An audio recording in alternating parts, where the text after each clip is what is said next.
2008 ಮೊನ್ನೆ 24ರ ಲೋಕಸಭೆ ಚುನಾವಣೆಯಲ್ಲಿ ನೀನು ಆದರ್ಶ ಪುರುಷೋತ್ತಮ ಶಾಸಕರಾಗಿದ್ದೆ, ನಿನಗೆ ಅಧಿಕಾರ ಇತ್ತು. NDA ಮೈತ್ರಿಕೂಟ JDSನ ಬೆಂಬಲ, ಮಾಜಿ ಶಾಸಕರು, ಅಂದಿನ ಜಿಲ್ಲಾಧ್ಯಕ್ಷ ಎಲ್ಲರೂ ಇದ್ದರು. 5,000 ಕಾಂಗ್ರೆಸ್ಗೆ ಮುನ್ನಡೆ ಬಂತು. ಹಂಗಾರೆ ನೀನು ಯಾರ ಜೊತೆ ಹೊಂದಾಣಿಕೆ ಮಾಡ್ಕೊಂಡ್ಯಪ್ಪ? ನಮ್ಮ ಕ್ಷೇತ್ರದಲ್ಲಿ 7,000 ನಾನು ಸೋತಿದ್ದೆ. ಪ್ರತಿ ಸಾರಿ ಲೀಡ್ ಕೊಟ್ಟಿದ್ದೀವಿ. ಆದರೆ ಭರವಸೆಗಳ ಮಧ್ಯೆ ನನ್ನ ಕ್ಷೇತ್ರದಲ್ಲಿ ಹಿನ್ನಡೆ ಆಯಿತು. ಆದರೆ ನಿಮ್ಮ ಕ್ಷೇತ್ರ ಶಾಸಕ NDA ಮೈತ್ರಿಕೂಟ JDS ಮಾಜಿ ಶಾಸಕರಿದ್ದರು. 5,000ಕ್ಕೆ ಹೆಚ್ಚು ಲೀಡ್ ಆಯಿತು ಕಾಂಗ್ರೆಸ್ ಹರಿಹರ. ಇದಕ್ಕೆ ಉತ್ತರ ಕೊಡಬೇಕಲ್ಲ. 2018-19ರಲ್ಲಿ 14,000 BJP ಲೀಡು. ಮೊನ್ನೆ ನಡೆದಂಥ ಲೋಕಸಭೆ ಚುನಾವಣೆಯಲ್ಲಿ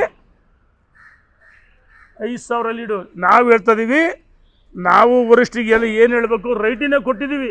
ಸೋಲಿಗೆ ನಾವ್ಯಾರು ಕಾರಣ ಅಲ್ಲ, ಸ್ವಯಂಕೃತ ಅಪರಾಧ.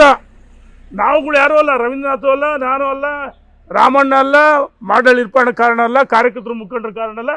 ಅವರ ಸ್ವಯಂಕೃತ ಸೋಲಾಗಿದೆ. ನಾವು ಸಹಿ ಮಾಡಿ ಕೊಟ್ಟಿದ್ದೀವಿ. ಕಳೆದ 1 ವರ್ಷ ಚುನಾವಣೆ ಆದಾಗಲೇ ಸೋಲಿಗೆ ಅವರೇ ಕಾರಣ, ನಾವಲ್ಲ. ಹರಿಹರ ಇಡೀ ಕುಟುಂಬ, ಜಗಳೂರು, ಹೊನ್ನಾಳಿ, ಚನ್ನಗಿರಿ, ದಾವಣಗೆರೆ, ಉತ್ತರ, ದಕ್ಷಿಣ ಆಯ್ತಲ್ಲಪ್ಪ, ಎಲ್ಲ ಕಡೆ ಅವ್ರ ಕುಟುಂಬದ ಸಿದ್ದೇಶಣ್ಣನ ಅವರ ಕುಟುಂಬದ ಮಗ, ಸಹೋದರರು, ಇಡೀ ಕುಟುಂಬ ಇನ್ಚಾರ್ಜ್ ಇದ್ದರು. ಇದಕ್ಕೆ ಕಾರಣ ನಾವಲ್ಲ, ಸೋಲಿಗೆ ಅವರೇ ಕಾರಣ. ಏನು ಹರಿಹರದಲ್ಲಿ ಹಿನ್ನಡೆ ಆಯಿತು. ಈ ಮನುಷ್ಯ ಈ ಹಿಂದೆ ಸೇಲಾಗಿದ್ದರು. ಮೊನ್ನೆನೂ ಹಣಕ್ಕೋಸ್ಕರ ಇವರೆಲ್ಲ ತಮ್ಮಂತ ಮಾರಾಟ ಮಾಡ್ಕೊಂಡ ವ್ಯಕ್ತಿ.